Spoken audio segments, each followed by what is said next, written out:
نحمده ونصلي على رسوله الكريم أما بعد. To the founder of this Islamic Institute, chief guest, respectable principal, my dear teachers and my dear friends. My name is Pyara Khatun. I study in Jamia Hafsa binte Umar Hajipur, Katihar. I want to say something about this historical day. First of all, I would like to heartily congratulate who are present in this meeting on this auspicious time of 77th Independence Day. After that, I am so glad because I got a golden chance to say something about this historical day in front of you. I hope you listen it carefully. Dear audience, Independence Day is one of the most important days in our Indian history. Each year, 15th August, we celebrate this day with great enthusiasm and anxiety. It is very important for all of us because now we are celebrating our 77th Independence Day. Just 77 years ago, our country was under the British government. About 200 years, our country was ruled by British Empire and India was a part of British Kingdom. In this special occasion, the people of all over India remember their brave soldiers and fighters.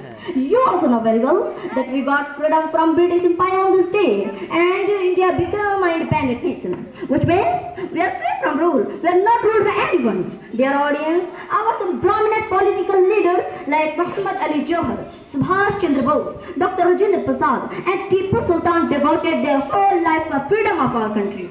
Similarly, many of great freedom fighters went to jail. Many times, like Maulana Abul Kalam Azad, Maulana Vilayat Ali, Maulana Qasim Nanetvi, Mahatma Gandhi, Dr. Pandit Jawaharlal Nehru, and many more.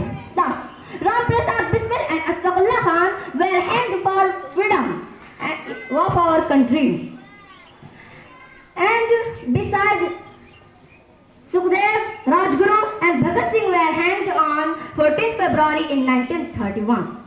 After the struggles of almost 15th August in 1947, our lovely country got free.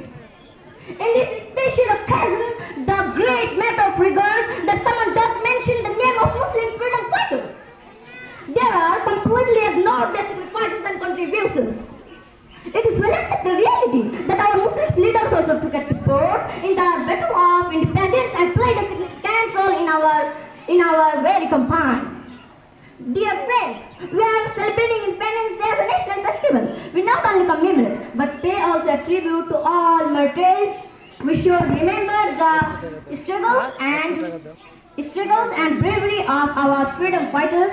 So here I am concluding my short speech. At last I pray to Allah that He guide us a straight way. Ameen. Assalamu alaikum wa rahmatullahi wa barakatuh.